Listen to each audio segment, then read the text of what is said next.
Got 152 yards. Should be just a nice, comfortable 9-iron for him. They're going to go nuts when he hits this thing.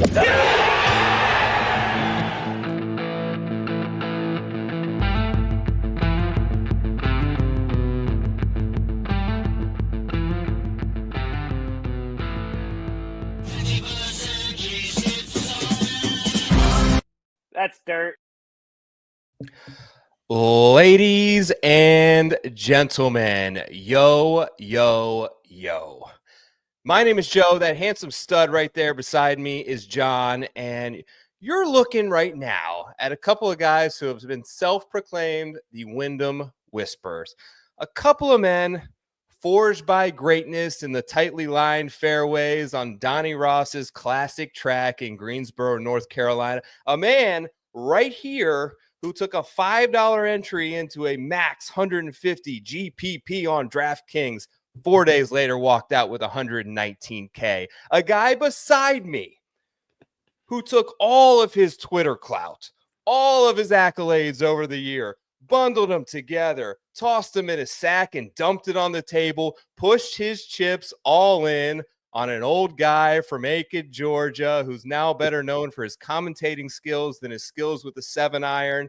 Welcome into the Preferred Lines contest. We are ripping and raring, ready to give you all of our Wyndham Championship course notes, ready to give you the best player fits for Sedgefield Country Club, ready and raring and ripping, guaranteed to dish out a winner tonight. Johnny, let's ride. Guaranteed. The Kisner take really ages like fine wine with how horrible he's looked over, like in such a rapid amount of time. With the TGL antics as well, like everything he does and being in the booth and like being stuck in the booth, I'm feeling much. The history of that take, the lore of it, gets better and better over time. I did not win 6 figures on Kevin Kisner like you did. But between the two of us, I feel like we have a good read here. So you've come to the right place, everybody tuning in, whether YouTube, podcast, whatever. We love ourselves some Wyndham Championship. We got a hot beat on it, man. A couple of Rye guys last year, Mr. Two Gloves himself came through for us. We're ready to do it again. And as always, the Preferred Lines podcast is proudly presented by the good folks over at Rotoballer.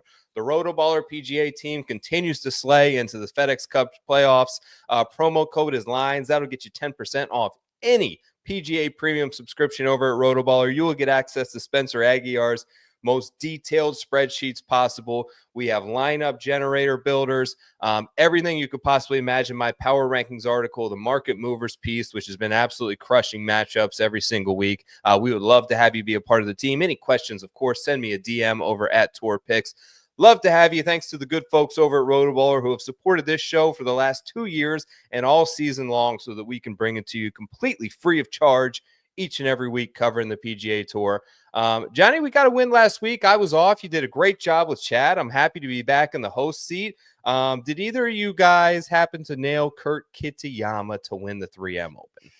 No, sensible winner in hindsight. I know there was some chatter on Twitter. He'd never in his career gone deeper than 20 under in a tournament, which is shocking to me because he is a really good ball striker and a streaky putter. So you would just kind of think that would make sense for him. His one win prior to this was at Bay Hill, which is definitely more of an anomaly. Like I wouldn't expect that to be the type of course that Kurt Kitayama's winning tournaments at. The 3M Open makes way more sense for a type of tournament that he would win. His number was short, so I kind of looked past it. But I bet Kitayama a lot this year, so I was sort of on the trace, but just not at that number. I was out of it pretty early at the 3M Open, to be honest. It wasn't my best card, and I'm happy that at least stood out to me as like, oh, this is weird. I have no action on the weekend. Like that hasn't happened often this year, which is the silver lining. It was so bad that it was noticeably bad. So hopefully that was a one and done. We throw it out. I had a tighter card with starting with Burns as the favorite, and he just didn't really have it. So happy to turn the page, clean slate, and look ahead to Wyndham. But we could talk a little bit about the 3M before we turn it over.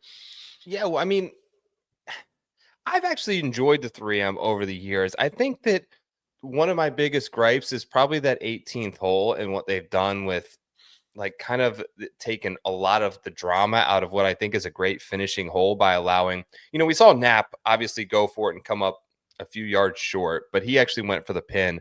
But the fact that you essentially place this grandstand right behind it that gives it a backboard. I was on vacation last week. I took my son to this place in Atlanta on the way called Putt Shack. Don't know if you've ever been to a putt shack, but they create these stupid little mini golf holes, and they have this one that's like a drum set that you putt off like a pillar, and it hits a little drum. I don't know if you saw Pat and Kazire. I did. The drum. The lily pad. Yeah, the lily pad. So they have a hole like that that has a complete backboard, and it's just like it takes away so much of the skill for that final hole. And I think that even though Kitayama hit a horrible shot there, I don't know that he would have necessarily taken it on had the grandstand not been behind. I think the plan was to always go long there, just like Kanaya did in his group. And if you happen to hit it off the backboard, you are fine. Just whatever you do, don't come up short of the water, which I don't think is how that hole was designed by Mr. Palmer in the beginning. I don't think that's how that hole was intended to play for people who play that course on a regular basis. So I think it does a little bit of a disservice to Minnesota golf, which is great, to TPC Twin Cities, to the tournament itself, to close the tournament on such a boring hole. Even PGA National, like they have the grandstand to the side, but you can go long of that green on 18, and there's disaster in play there. Just kind of kills the vibe of that final hole for me. And I would like to see some more skill, brought into play on what I think is actually a pretty cool and risk reward finish hole. Yeah, it is still one of my favorite finishing holes, even though that is a cop out that it allows for you. I'd love to see them take the RNA approach of just like, if you're going to bail out into the grandstand, you have to drop in like fescue. That would solve it completely. Terrible spot. But I remember when Cam Champ won, he like bailed out left because he didn't want to drive it into the water. And then he was Vegas last year too. Yeah, so like the tee shot is still a high stakes tee shot. There's trouble on the right, there's trouble on the left. If you hit the fairway, you can go for it. You have an eagle opportunity. If you don't, you really have to lay up. And then it's a sort of interesting for like the bombers who can just overshoot the green, like a Knapp. He obviously went short, but a Kitayama, like you can conservatively bomb it as far as you want. That's true. But if you are trying on the 18th hole to make an eagle, you have that opportunity too if you hit a great shot. So I still think it's one of my favorite finishers. I'm trying to think of the other like regular PGA Tour courses, which finishing hole I like more. But I do really like a par 5 finisher where a bad shot brings bogey into play and takes birdie almost out of it, and a great shot puts eagle in. Like I just want to see a 2-shot swing on the last hole. And yeah, I'm actually, it might still be my number one because when I've gotten this question before, I do go straight to Twin Cities. Let's I don't know, anything else you want to touch on for Twin Cities? I have one kind of because I know I heard you and Chad talked a lot about Goddard up, which I was intrigued by heading into last week, coming off the 2 incredible weeks over in the UK, wanting to kind of get a gauge on his status and his interest level. And speaking of the 18th hole, really kind of that was his undoing over the week, but played another round of fantastic golf. And now we're starting to get steam here, John, like heading into Bethpage. And like, I don't think it's quite there yet, but it's interesting because I think what he's done is kind of like, I don't know if it's like a perfect scenario for someone like Keegan to pick him, or if it's like the worst case scenario, because now it's like putting pressure if you pick him that you have to leave one of these guys like Patrick Cantlay or Jordan Spieth potentially off the team because of how hot Goddard is. But he's did it overseas. He's done it in America. He's really produced over the last 2 months. He's playing incredible golf. He's got the power. He's got the confidence. He stared down Rory McIlroy in a final round, who's the best player on the European team, and beat him. Yeah. Like, he's really making a compelling case to someone like Keegan. Like, here I come. I've gone from, I think it was like, where was he before? But he's now like 20th in the standings from outside of the top 100. Kind of surprised he isn't playing this week, but has some events over the fall, and obviously now in the FedEx Cup playoffs where he's making a potential move here. Do you think he's a viable option for the United States Ryder Cup team at this point? I do think he's a viable option. For all those criteria, plus Jersey guy going to Bethpage, like the home crowd will rally to him immediately, and viscerally. So I think in a tiebreaker, Keegan, a Jersey guy. Yeah, exactly. Keegan understands better than anyone, like home crowd advantage, young guy who wasn't on the unsuccessful Ryder Cup teams that came out stale and they want to get paid and they don't want to practice and they're just showing up.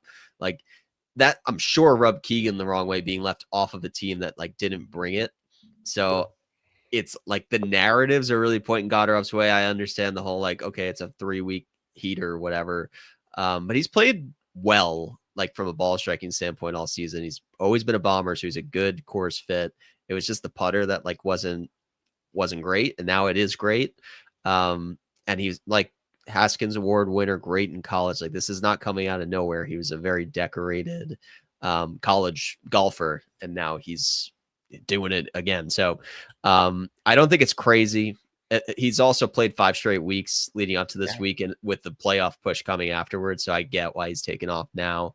Probably, if he wasn't a lock to be in the playoffs, he would be playing this week, but he just needed a breather coming back from overseas. I was actually surprised he played last week. I would have expected this week to be more of that time, but he's looked good. It's a really tough call. If you're bringing on Cotter up, you're probably saying no to Harris English, Ben Griffin, and maybe Cantlay as well, which those become more difficult conversations. But I think Griffin is on the hot seat this week.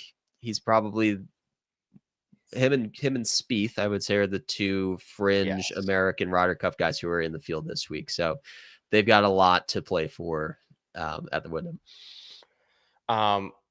Akshay Bhatia in the final group last week. He's a guy that I kind of had penciled in is potentially being on this team at the beginning of the year. Let's say he finishes second or goes off in the final group again. Like, does he have to win to make the team? I think so. Yeah. It's so murky. There. He's been disappointing in big moments too, right? Like he immediately played himself out of this one. He played himself out of the Players. I was unfortunately on Akshay that week at a very long number, and he just was he looked like me lag putting that week. He just put everything like 10 feet past, so or left it ridiculously short. So there's something going on between the ears with Akshay that I would worry about in a high stakes environment like that, even though he has multiple playoff wins under his belt. Like we know he's got it in him. He has a dog in him, but there's something going on between the ears. So I think he's still on the outside looking in, but a win would go a long way for him. Agree with you. I'll be curious to see like Goddard's odds when he gets to St. Jude or when they start the FedEx Cup playoffs, just in comparison, like where are his odds to win that tournament versus Ben Griffin or Pat Cantlay or Jordan Spieth. And it kind of will give you a little bit of an indication of, how hot this run is, but it's kind of always been a style that has often been adopted by the European team is like find a young player, a guy under 25 years old who's on a 2-month heater. Bring him on the team. That was Nikolai Hojgaard. That was a little bit of Ludwig Oberg. They always kind of had that. So will be interesting as they look to kind of forecast to bring back a very similar team. We're going to have some new names in the mix, whether it's Spawn, whether it's Ben Griffin, whether it's Chris Gotterup, whether it's Harris English, but we're going to have a much different looking team. And I'm excited as we build over the next month and a half here. But let's shift gears. Unless you have anything else on the 3M, I want to get right into the Wyndham. You cool with that? Yeah, like I said, I was kind of checked out on the 3M pretty early, so I've been that gave me extra time. I'm like a guy who missed the cut himself, who has 2 extra days to prep. Like as soon as we hit the weekend, I was like, all right, it's Wyndham time. So I'm well researched and ready to go for Wyndham. All right, so you're well researched. I'm going to give you basically the course specs of Sedgefield Country Club, and then after that, I want to hear what you say are like the most important player skill set attributes that you want to have on this type of course. Sedgefield Country Club, 1926, Donald Ross original design, and they went under a modest renovation by Chris Spence in 2007. The course is Bermuda grass from tee box to cup. The entire course is completely Bermuda, one of the rather unique setups on the PGA Tour that is not overseeded, where the rough can be, 2.5 inches, which is what it usually plays, but obviously very unpredictable. It is a short golf course, 7,131 yards on the total yardage. It is a par 70, 35 on the front, 35 on the back. The greens are 6,000 square feet in average. You're looking at 5 holes with water hazards on them, 52 bunkers, not a ton. Really, like the main thing that I know is accuracy is important at Sedgefield. The Donald Ross greens are some of the trickier ones. There is a very underrated level of elevation change on this property. A lot of the holes kind of take this half pipe, I guess, is the way I would kind of describe them, where you start high, you're teeing off low, and then you're going back high to the end of the green. So a lot of really tough incoming approach shots, some blind shots around dog legs, around the corners. It is generally pretty easy scoring conditions, albeit last year was much easier than we would typically see because the course was incredibly soft. I believe this was like post that hurricane that kind of went through the area, and it just poured rain, and it was a miracle that they were even kind of able to host this event last year. We obviously had the Kuchar thing at the end and sort of pushed the finish to Monday, but a golf course that I really enjoy, that I think allows for all 150 players in the field to have an opportunity to win if they play their best. We've seen super long shots here. The favorites haven't always come through. So it is an exciting golf tournament and a great one to wrap up the season. And one of the best fields, honestly, in terms of strength that I can remember in any years going back through the Wyndham Championship. This year in 2025, as a lot of guys now vying for entry into that top 70 cutoff point, which there's a lot of big names kind of right on that number. We'll touch on some of them. But John, what did I miss there? What are the main things that you have to do well as a player if you want to succeed at the Wyndham Championship? Yeah, I mean, you covered all the essentials. I think this is usually a good buy low week that I look at, because the TPC Twin Cities is more of like a driver heavy length course, and like you need total driving, but it's more of like you're going to use the driver a lot. And before TPC Twin Cities, you've got the UK swing, you've got the open and links conditions, which is completely different, and Scottish same kind of thing. So it's been a great betting week because it's a great opportunity to buy low. That's where the Kisner pick came in. It was actually when Kisner won here, it was after the St. Jude, before it was a playoff event in 2021. So it wasn't immediately off of the UK swing, but it was still kind of this, like, I don't know, that actually is pretty comparable conditions, but it was like a that water was the heavy 6-man course. playoff, right? Yes, that was where Adam Scott pushed like a 2-footer in the first playoff, and Brendan Grace was there. Russell Henley was not there. It was Russell Henley's to lose. He butchered, like he bogeyed like his last 3 coming in to miss the playoff. Even I was also on Henley that week. Everyone was. He was like this week's version of Rye last year. Nico we'll talk about. But anyway, it's a good buy low spot because it is such a singular golf course where if you are accurate and you're a great approach player and you're good on Bermuda, these are all things that haven't been relevant for the last few weeks. Bermuda especially, like the Bermuda specialists who are great on the Florida swing, who play well at the RSM Classic, play well at the RBC Heritage. Like you can not play well since, that March, April time period when we leave Bermuda and come back here and clean slate, right? So great buy low opportunity. We'll talk about a lot of bombs. But even talking about buy low opportunity, I do actually think Portrush with what you were saying about the half pipe elevation change and it still being a premium on accuracy and it not being that windy of an open, that is actually a pretty good reference point. I'm still gonna like give a pass if you didn't play well in a major in links conditions like that. I'm not crossing you off my list, but it is a nice to have if you played well there, because I think that does actually comp pretty well this week. What are your favorite comp courses, like regular on the PGA Tour schedule? I think the most correlation is coming from Sea Island, where they have the RSM Classic, Y Live for the Sony, and RBC Heritage, Harbor Town. I think those are the three that we've seen them. Like, where does Webb Simpson play well? You know, that's the first question I asked me. Where can Matt Kuchar compete? And it's those same types of courses. They're short, Bermuda, somewhat wind exposed, is kind of protected here. It's not like those other, coastal courses where you need to flight the ball as much. It's pretty guarded here from that standpoint. But yeah, approach specialists don't need the distance so much, but like strong Bermuda putters, they separate here as well. Yeah, I like Harbor Town a little bit too, just because of the Carolina nature and like the demanding accuracy level typically that's required off the tee. A lot of less than driver stuff around Harbor Town, I think, is a decent one. I'm a little like here and there on Detroit. It's nice because it's so recent and it's Donald Ross, and I think the greens may share some similarities in terms of nuance and complexity, but that's just turned into such a driver heavy, like bomb and gouge course that I think the players that I'm looking for, that I think will be predictive to have success here, are not the same players. If you took the exact same field and put us in Detroit, I would pick a much different batch of players, I think.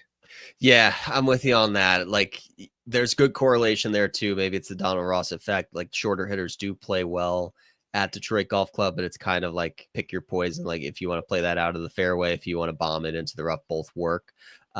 It's just an easy course in general. So not my favorite comp. Like TPC River Highlands, you could talk about that as well, but I think there's more risk reward at that course, where like it kind of takes a risk out of it on this course. It like Sedgefield Country Club takes driver out of your hand pretty often. There's no advantage whatsoever to driving distance whatsoever. And I don't know how, like Harbor Town would be the other example of that, where like there's just 0 holes where being long helps you. Maybe the par fives are like more easier to hold the green with less club into them, but for the most part, everybody's reaching the 2 par fives here in 2. So yeah, I'm crossing off anybody like maybe a Jake Knapp this week, who does have good approach, good off the tee numbers, but it's all coming from his distance. Doesn't really do the same thing on the shorter courses, and he's going to have a short number this week with good form, but that form is not as translatable on a positional course like this, in my opinion. Yeah, agree there. Hello, Mr. Model Maniac in the chat. Good to see you, my friend. Was checking out a little back nine bets as I was getting things prepared behind the scenes for this show. Always good to see you. One of the most hardest working people and most well-researched golf content creators in the game. Shout out, Byron. What's up, brother? All right, let's do a little BetSperts model. What do you say? Let's bring it on screen. This is my model this week. We're calling it the Wyndham Whisperer. And I want a little feedback here from you, John, because number one on my list is Captain Keegan Bradley. Here's kind of the things that, I factored in. So just basic strokes gain total. I went pretty short term with this model because I think it's been an interesting couple of weeks. I usually do go shorter term in the Wyndham just because I think it puts such an emphasis on ball striking and approach play and driving accuracy. And I think those are some of the stats that if you're looking at the past 50 rounds, it can change a lot. Guys change clubs. Guys get hot and cold with different approach proximities. So just kind of my take. I went a little more short term. Ball striking approach, I looked at off the tee on less than driver golf courses, which you only hit driver about 50% of the time here on average. The top guys in the field are Eckroat, Hoey, Mitchell, Clanton, Thompson. Distance from the edge of the fairway, which is essentially you have got to avoid the big miss around Sedgefield Country Club. You can get away a little bit in the rough and still have access to the greens. Greens and regulation rate is generally pretty high. And then I just looked at putting, man. Bermuda putting, like, you've got to bring it here from that perspective. And some of the best guys in the field here, obviously Denny, we would expect. Jacob Bridgman, Max Grazerman is a good putter. Ben Griffin is a great putter. There's your boy Nico, we'll talk about later. Par 4 scoring average typically is you're going to score on the par 5s. The par 3s, you're probably hoping to play level par. And what's ultimately going to make the difference between struggling to make the cut and having a ton of success is, are you able to score around the overabundance of par 4s at Sedgefield Country Club? Approach proximities was really 100 to 175 yards that I was looking at, but those filters in BetSperts were not there. So I put most of the weight on 100 to 150. Just a quick kind of guide here of who have been the best over the last 30 rounds. See Grayson Sigg, Lucas Glover, David Skins, Chris Kirk, Max McGreevy, some of the names that pop up. There's Alex Smalley, who I have some interest in this week, potentially with some Sedgefield ties. That's kind of my basic model, John. I know you have yours up too, but did you have anything specific to your model that maybe I have disincluded in mine that could be helpful? Yeah, we took a very similar approach with the accuracy and ball striking emphasis. You did off the tee on comp positional courses. I tweaked that to ball striking because I do think if we're looking at short comp courses, that both the tee shot and the approach in are pretty predictive here. Whereas, around the green and putting on other comp courses isn't always going to be 1-to-1. Like, I like Colonial as a comp course. The short game comparisons don't really matter, but from a ball striking standpoint, I want the people who are hitting the fairways in regulation and the greens in regulation. So I like ball striking on those comps as a great, middle ground in the mixed condition model here in BetSpert that I love so much. You're totally right on the 175 and in note. I just concentrated on 100 to 150, but it's kind of splitting hairs. Sure. I tend to not put significant weight in my models on the approach buckets. I like to reference them. So if somebody's like awful in one of them, I just like to see that and be like, okay, he's doing well on approach, but it's all coming from 200 plus. That's not good this week. Make note of it, but I don't really put it into the model as much because I think it's just a smaller sample size as you go to like 50-yard increments. So anyway, it's an important reference point for sure. And the takeaway is, like, you don't want guys who are good on approach because of the 200 plus, because that's not really a thing here. And just comp courses, I think of the shots come from inside of 100 to 175, which is important. You're right. Proximity is a muddy stat because we're not really, like, guys aren't always firing at pins, right? Yeah. So we're not necessarily analyzing where they're aiming. We're analyzing how far it ended up from the pin, which can get a little bit murky. One of the reasons, and I generally agree with you that I don't put a whole lot of weight of it in my model normally. I added a little bit more this week. And one of the reasons is I think 100 to 150 is essentially your 56, your wedge range through maybe like a 9-iron for PGA Tour players. I think that's important to know how close they're hitting it to the hole this week more than normal. These are incredibly tricky greens. They have steep runoffs. They are some of the more difficult putting greens. We see a ton of 3-putts here at Sedgefield, being on the proper side. And it's just hard to hole 20-footers here. Like, if you want to make birdies and hole putts, you've got to hit it to 10 feet. So it's just something that I threw in there, maybe a little bit more, but I would tend to agree with you on the whole. One quick shout out. Obviously the promo code is LINES to get 25% off any BetSperts subscription. Shout out BetSperts. There's also a link in the bio on the audio pod and the YouTube link. If you want a direct link over there, you can punch in that code. 25% off, the lowest discount you'll be able to get in the industry. BetSperts acquired Fantasy National. I don't know if you saw this in the news, but they've got the GOAT, Pat Mayo, on board. They have now essentially become the preeminent stat modeling software, which is something we've known for the past year that it's been the best.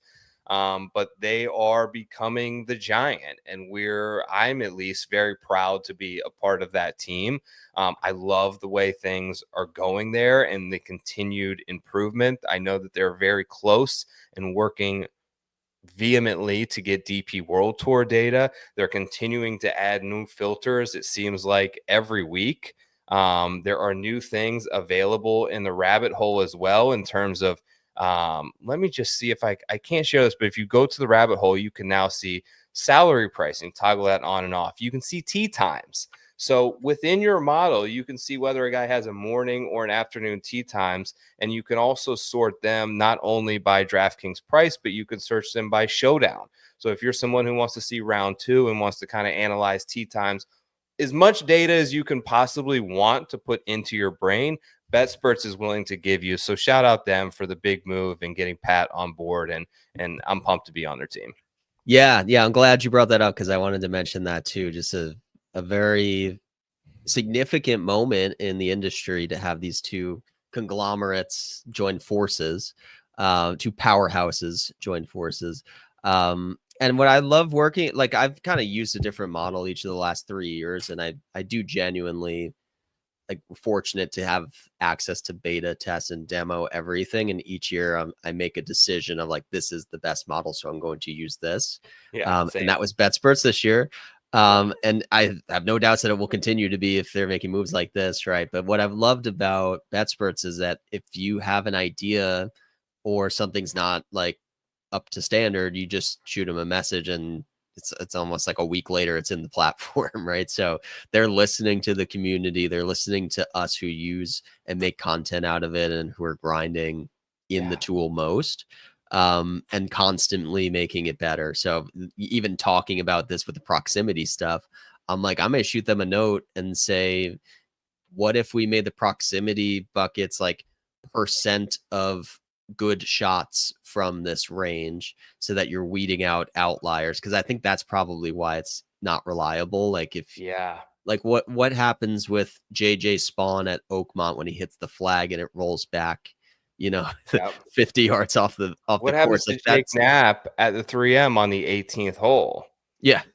Like he missed that shot by 3 yards and was taking it on in a risk reward moment where he had to take on that shot. Like, was his proximity 0 on that shot from 180 yards? Yeah, I would like to see them like add customizable ranges so you could put in 100 to 170 or whatever it may be.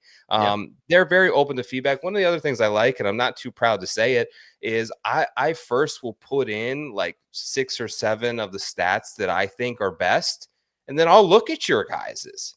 Like, I think that's awesome. And it's a feature that I'm not Mr. Know-it-all, but I'll pull up yours. I'll pull up Mayo's. I'll pull up Andy Molitor's. I'll pull up Ron Close. I'll pull up Ryan Noonan's. I'll pull up Andy Lack's stats. And I'll go through each of their models and I'll see if like there's something in there that I think I'm missing that I could add 5% of into my model. So that is, I think, an extremely helpful resource. It's something that could be beneficial to you guys. BetSperts, promo code lines, 25% off. Wheels Up says Mayo team. Yeah, everybody's on the Mayo team. Pat's the best. Speaking of which, the Wyndham is the bets. John, you ready to hit some bets? And let's hit the board.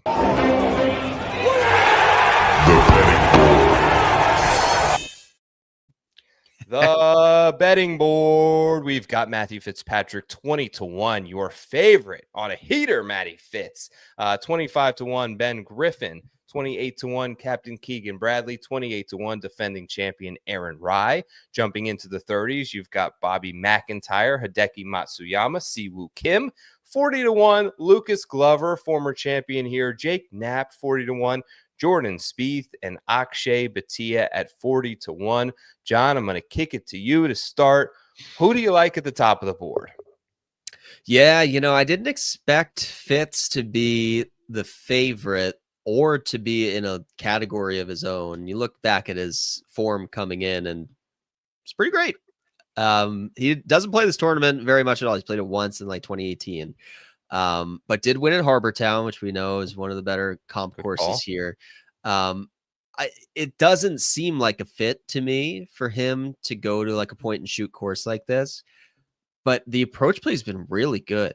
And Real it good. doesn't really look the part to me. Like, I don't view Fitz as a guy who's flagging pins and just pointing and shooting at him. Like, he might hit a ton of greens in regulation, but he's not this like sharpshooter who's just throwing darts left and right. And even when we were both sweating him at the Scottish, he missed like every par 3 green in regulation. It was awful to watch. I was like, every time this guy's got an iron in his hand, it's terrible. But then you look at the stats after the week and he's still gaining on approach. So I can't really make sense of it, but it's a fade for me on Fitz. I think it's very commendable what he's done over the last month or two to get himself back on the Ryder Cup team, because for the first like 5 months of this season, he was dead and not even in the conversation. And now he's like locked in. So kudos to Fitz. I won't be there as we talk about and dissect it. I understand why he's the favorite. And whenever you're getting the favorite at 20-1, you should consider it, because that's it's great odds for a favorite. But for me, it's still Ben Griffin. I'll talk about Keegan for a second before I get into Griffin, though, because Keegan doesn't need to be here. Right. Like, just flat out, Keegan does not need to be here. He's good on points. He's had a great season. He's the captain. He has nothing to prove to himself. His mind is made up at this point if he's on the team or not. He plays this event every so often. He's not here every single year. It's not like he's a past champion. He has an obligation. It's a great course fit. It's, he's great on Bermuda. It's not far from Florida. Rewards ball strikers. So like, he probably is here because he thinks he can win. He's got a long playoff push ahead of him, plus the Ryder Cup.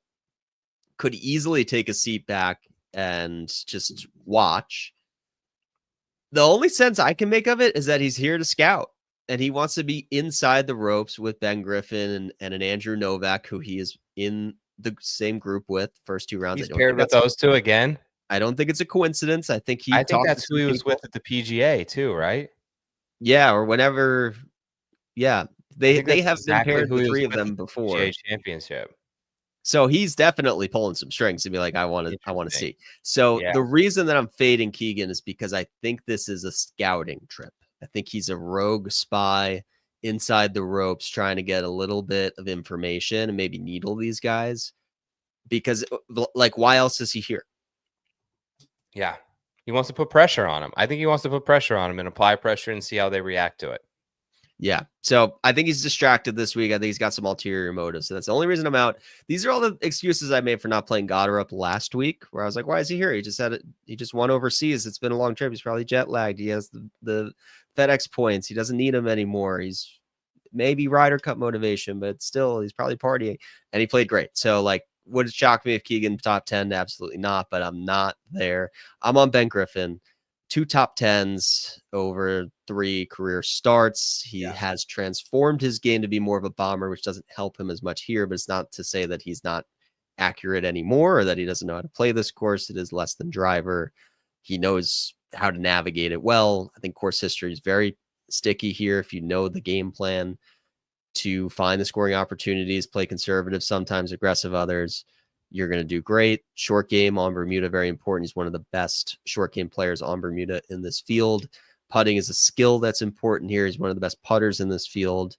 And a disappointing UK swing, a couple of missed cuts, but again, links golf is not what this is. So if I'm going to buy low, this certainly does not feel like I'm buying low, 28-1 on Ben Griffin, but plenty motivated. If Captain Keegan was not in his group, he would still be motivated, and now Captain Keegan is in his group. So let's see what he's made of. He's if he wins, he's on the team, and if he doesn't, then Keegan's got a difficult decision to make between him and Goddard up. Yeah, I think you probably just talked me into Ben Griffin. I made my first move at 40. I'll get to him in just a second, but I was kind of waiting to hear what you said. Was leaning Griffin, number 1 in strokes gained total over the last 36 rounds, top 5 in ball striking, and a top 5 putter on Bermuda grass greens. All that stuff lines up. A lot to prove this week. I think he's from North Carolina, or he went to UNC maybe. Yep. So pretty familiar with the area, has had some good success. This is a weird course history spot, right? Like, even guys who have won will just like miscut 7th, win, miscut. Like it's just a tough spot to get right. I think it is a helpful source, but I don't think it's the end all be all on a place like Sedgefield. But it's obviously nice to know that he's top 10 twice. The guy for me where I started before we started the show is Lucas Glover at 40-1. Past winner won 2 years ago. Last 3 starts have just been excellent for Lucas Glover, a 9th, a 5th, and a 23rd. Guy's just completely dialed in and dominant on approach right now. Top 20 in accuracy off the tee on less than driver courses. I mentioned like you got to stick it close with your wedges to be able to have good birdie looks here, and some of that murky proximity stuff. But I think there's no denying that one of the best wedge players in the field right now is Lucas Glover, second in proximity from 100 to 150 yards. I think if he can continue that, he's going to give himself enough opportunities to make putts from 5 to 15 feet that will ultimately kind of help him prevail. Weird course history setup also with Glover in terms of missing the cut or playing really well. But I just think he's playing so good at the moment. Mixed a little bit over there at the Open Championship. Obviously was in it, I think, at the John Deere right before that. So he's playing good golf. I'm going to go to Lucas Glover at 40-1. I like him better than those other guys at 40. Like you mentioned, I just don't think this is a Jake Knapp course. Jordan Spieth just is not playing well, and Akshay Bhatia is too volatile at the moment. I think Glover's the most consistent option, and you sprinkle in that he's a past winner. So that was my go-to there. Yeah, I'm with you on Glover. I'm there. Nice. Like, those are my 2 bets on this page, Griffin and Glover. I was very high on Glover at the Open. He was a deep long shot. Should have been first round leader. Really fell apart on the back 9 there. I was hoping to cash in on that, but he played well. Basically a top 20 finisher there. And the putter, he's always tinkering with the putter. Every week he's doing something different. He's gained the last 2 weeks, and that was kind of the smoke signal from Aaron Rai this time last year, where he was always tinkering with it. It was all red, and then the last couple weeks before, he started doing something different, and he felt good about it, and he carried it just for like a spurt. Like now he's not as reliable of a putter as he was this time last year because he was just going through and tinkering. So sometimes when you get these tinkerers, you got to strike while they're hot. And I think that's what we got with Glover. The only other thing I want to mention, I forgot to say this, but Ben Griffin was number 1 in my model. I put the same weighting and categorization and everything as I did last year when Aaron Rai was number 1 in my model. So I just had to put that out there. This is a model week. It's very repeatable. The stats are predictive, accuracy, approach, Bermuda putting, comp courses. It's always the same types of guys. So that's, I never just blindly bet number 1 in my model, but these types of weeks, I'm like, yeah, if it's a good number, I'm going to bet the number 1 guy in my model. Listen to me, people. We know the fits here. There's a lot of courses. I don't know the fit. I might not be wrong, but we know the fits here. Ben Griffin is the fit, and do not deviate from the fits. Don't try to get smart and go, and bet Jake Knapp here. He's not the fit. He's playing good golf, not the fit. Jordan Spieth, not the fit. All right, let's go to page 2. Let's see some other guys who may or may not be the fit. Harry Hall playing good golf, 45-1. You got Ryan Gerard, who won the week of the Open Championship, who won the alternate event at the Barracuda. You've got last week's winner, Kurt Kitayama, at 50-1. You've got previous winner, JT Poston, at this event. Adam Scott, like you mentioned, was in a playoff a few years ago at 55-1. Ricky, Denny McCarthy at 55-1. Cam Young, 55-1. At 60, we have Nikolai Hojgaard, Christian Bezadenhout, and Sung Jae Im. It's going to be tough for me to avoid Denny this week, John, but at the moment I have none of these guys on page 2 of our slideshow. Do you have any of them? This is trouble because I do have Denny on my card. Oh my God. He's the only man on this page that I bet. Just give him to me. Denny was previously a spotlight conviction play to win this tournament 2 or 3 years ago. They don't always hit.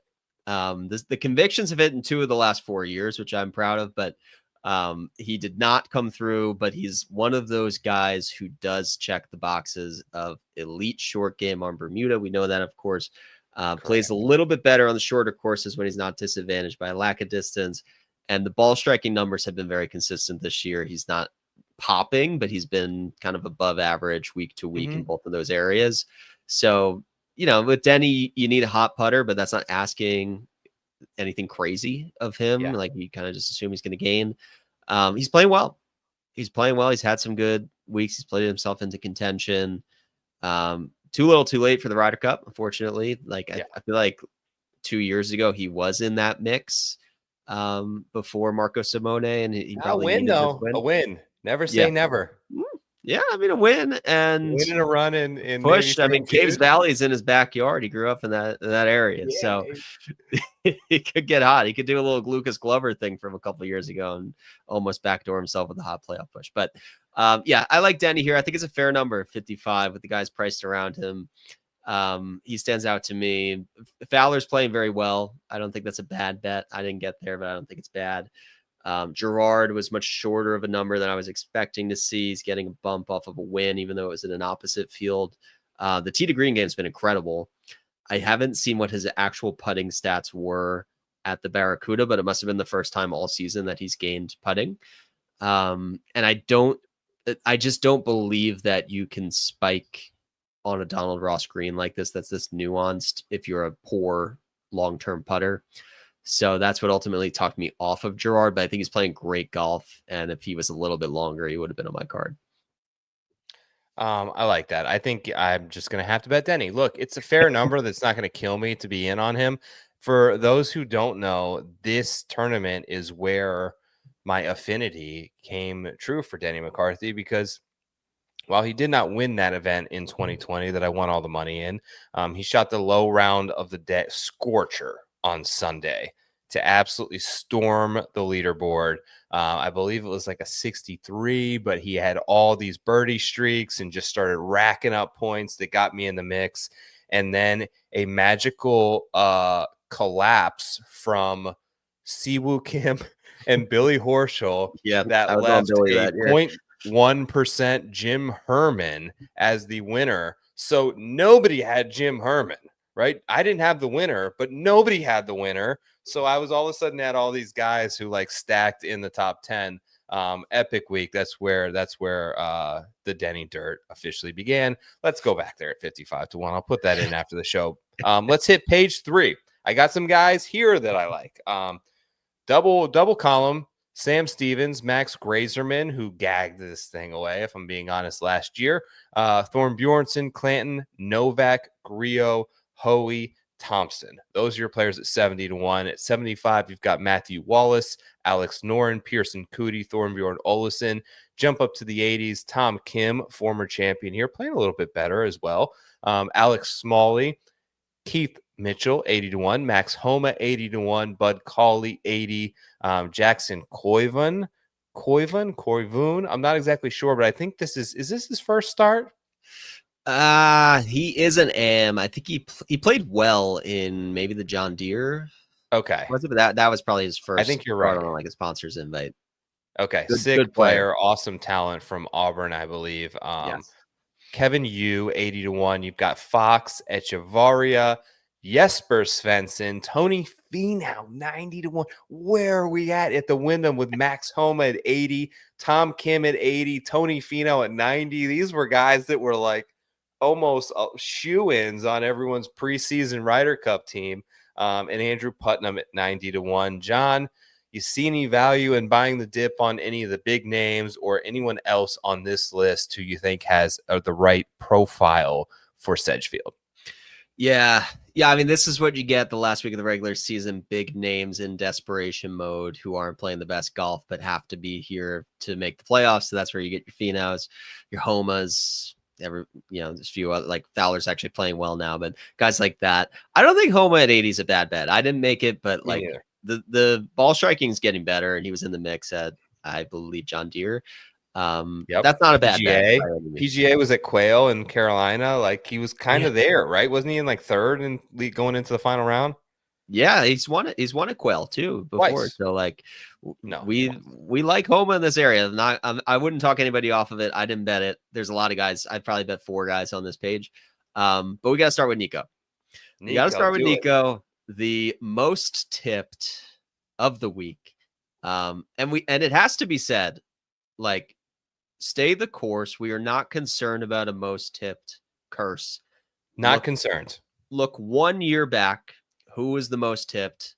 None other than Aaron Rye, who we were also both very convinced it was his week, right? So we're going to manifest that same energy. We are not deterred. We are not worried. And we will say this until we're blue in the face, but most tipped means most mispriced. And if he was priced correctly, Nico, and he wasn't, triple digits beyond 100 to 1, and he was 50 to 1, he's not going to be most tipped. I would still bet him. I don't think everybody would follow me as viscerally as what we've seen this week with Nico. But I would bet him regardless of the number, because I think he's my prediction win. He's my conviction play. I'm betting more to return on Nico than I ever have on anybody else, because I expect it to win, and he's 100 to 1. You had your model up. I saw a whole lot of green in there. He's elite with the short irons. 8th in my model. Very accurate off the tee. The putter has come and gone, but on Bermuda, it is lights out. You look at what he did on the Florida swing. He decimated the greens from Sawgrass to Innisbrook to Harbor Town. That man was like the brightest color green you could see on the data golf charts. He can putt on Bermuda. And I gained a lot of respect for Nico Echevarria at the Zozo Championship. I am a sicko who watched at 3 a.m. because I had Justin Thomas, and I was like, oh, okay, Justin Thomas, final pairing, it's 2-man fight. It's either going to be him or Nico Echevarria, who's only won the Puerto Rico Open. Let's pop a bottle of champagne and watch this play out. Justin Thomas played well, very well, I would add. And Nico outdueled him. He went toe-to-toe. He was not afraid. He was undeterred. And I expect him to face the momentous pressure that comes with being most tipped and not bat an eye. He's ready for this. He's ready for the moment. All of the signs point to Nico. He's had his spike weeks. He's finished runner-up at the RSM Classic the last time he was there. He was lost in a playoff at Sony Open. I would say the top 2 comp courses, he finished runner-up the most recent 2 times he went there. And the course history is solid here. I think he's got 30th or something in one other appearance. That's a good start, and he's gonna etch his name, Echevarria, in Wyndham Championship history with a win this week. Great take. Great clippable take. Listen, I know better than to not get on board when John Hasselbauer has a conviction play at the Wyndham. You know better than that as well, people. 90 to 1, Nico. I saw him in your early write-up and was just in. So we're in. Some of the guys I have also in this range, because I fired a couple of bomb tickets. I'll list them off for you. I took Emiliano Grillo at 70 to 1. Second overall, if you go back to that stat model that I had. 6th in strokes gained total. The guy's hitting 72% of fairways over his last 6 tournaments. That's going to play really well at Sedgefield. Second, of course, at the JDC, where he lost in a playoff there. Decent performance, top 20 last week at the 3N, gained 4.5 on approach. 4th in par 4 scoring average. Has had some spike putting weeks, which I love, like within his last 8 starts. Like he was +5 at the JDC, +3 last week, gained 3.5 at the US Open. Like those are the nice spike weeks that I'm like, get hot and just ball strike your way around this place. And another decent comp that I don't think that we mentioned, but I think plays out relatively well based on like their Bermuda, the tight demanding that you can't miss a lot off the tee, less than driver course is Colonial. Obviously Grillo won there. Nice, short, decent comp that I think kind of plays here. Grillo 70 to 1. Alex Smalley 80 to 1. Has a couple of good finishes here. Missed the cut the last 2 years, but played pretty well the 2 previous years. Putter heating up for Alex Smalley at the moment. Not his weakness is around the green play. And I think that's a bit mitigated at a course like this. The greens and regulation rate is fairly high. And if he plays from the fairway, he's a really good approach player, especially in that wedge range. I have him 6th best in the field from that 100 to 150.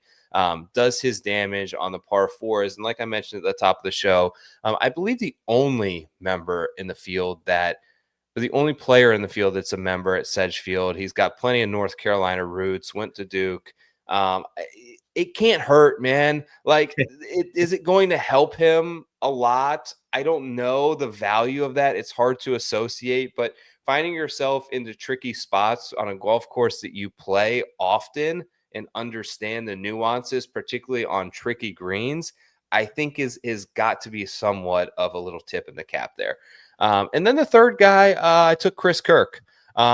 Chris Kirk is been playing much better golf. 90-1 I got on him. He's currently 3 spots out of the FedEx Cup playoffs next week at 73rd, so he needs a good week. Guy's just playing good golf at the right time when he needed it. 12th at the U.S. Open.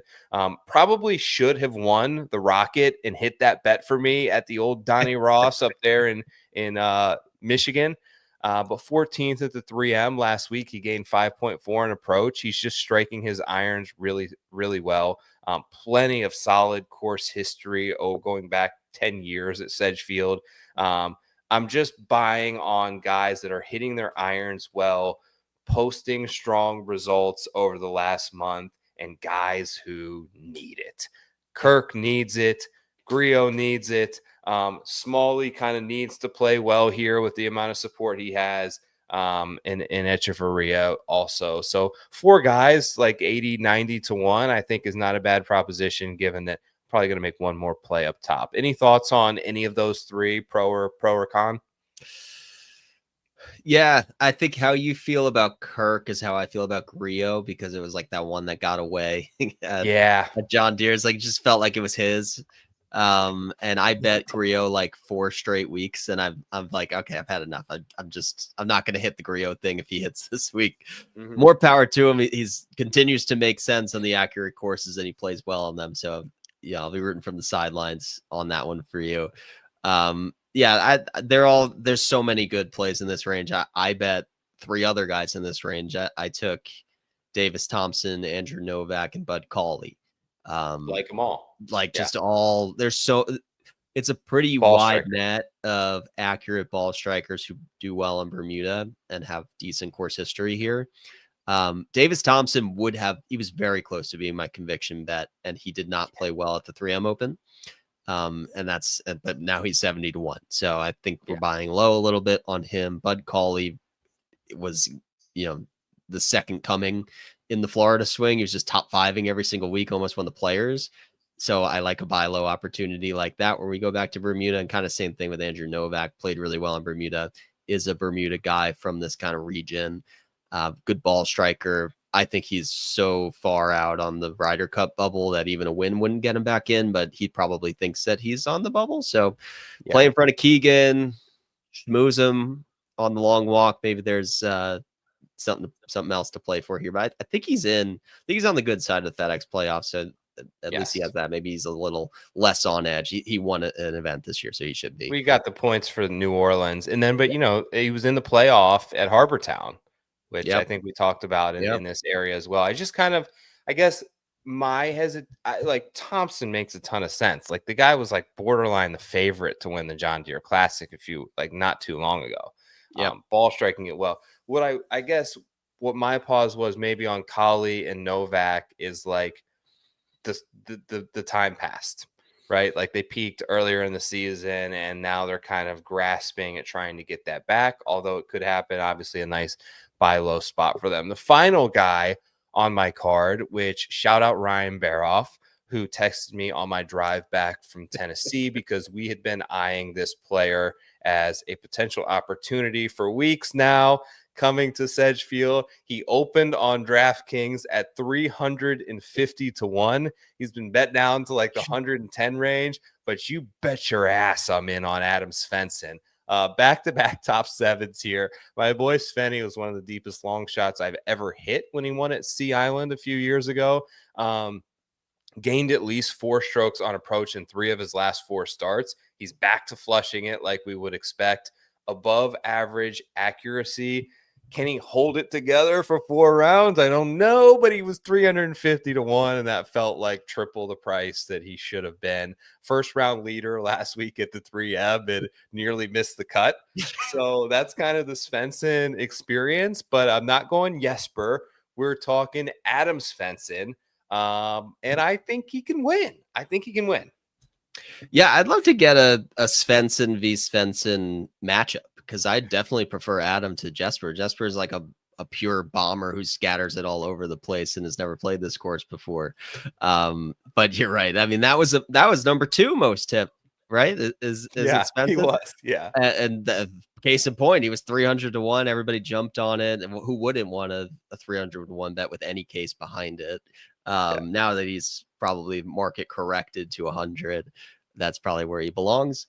I wasn't able to capitalize on the 300, so I'm not joining you on that one, unfortunately. But I capped my card off with Victor Perez, who we've both been on the last couple weeks. Good approach player. I just believe that he can close if he's in the mix. What's his price?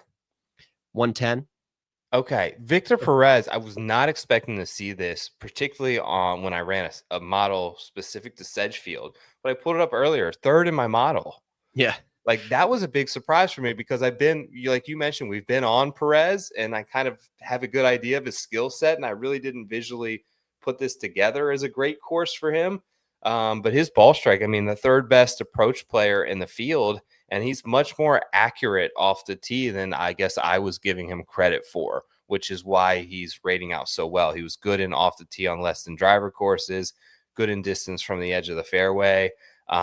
He's got a lot of green on this board and the 3rd best player in my model, and he's putting it awesome too. So it's I like that play on Perez.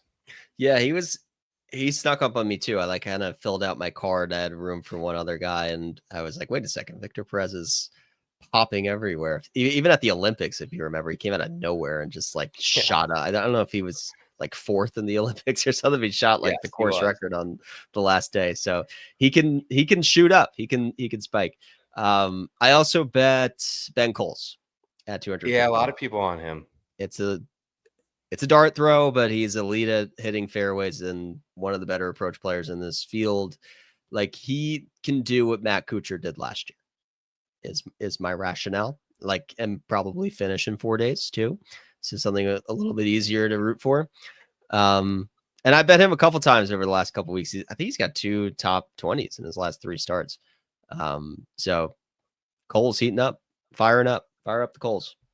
Fire up the Coles, fire up the Svensson. John, awesome show, my man. Thank you all for checking us out this week. We appreciate you being patient as we move the show to Tuesday. Listen, this is a big show for me. I just got back from vacation. We literally rolled off a 14-hour drive straight to Hard Rock Stadium, and my wife and I went to Coldplay, who was freaking awesome, by the way. I'm not even I didn't even think I was a Coldplay guy. I'm a Coldplay guy now. Did you get on the Jumbotron? What's that? Did you get on the Jumbotron? No, didn't get Jumbotron, but I'll tell you this. They had so many celebrities there that they were showing on the Jumbotron, just was Messi there? Unbelievable. The biggest crowd pop. So this is Miami, right? There's a lot of Central American, South American people. There were a ton of people from England as well because this was their last show in the US. And it was kind of like the opposite of the Taylor Swift thing, where if you remember, people from the US were flying to England to go to the Taylor Swift show because it was so much cheaper. Yeah. And Coldplay's about to play 6 straight nights at Wembley, and the tickets are astronomical, unaffordable. So those people flew to Miami to watch this show.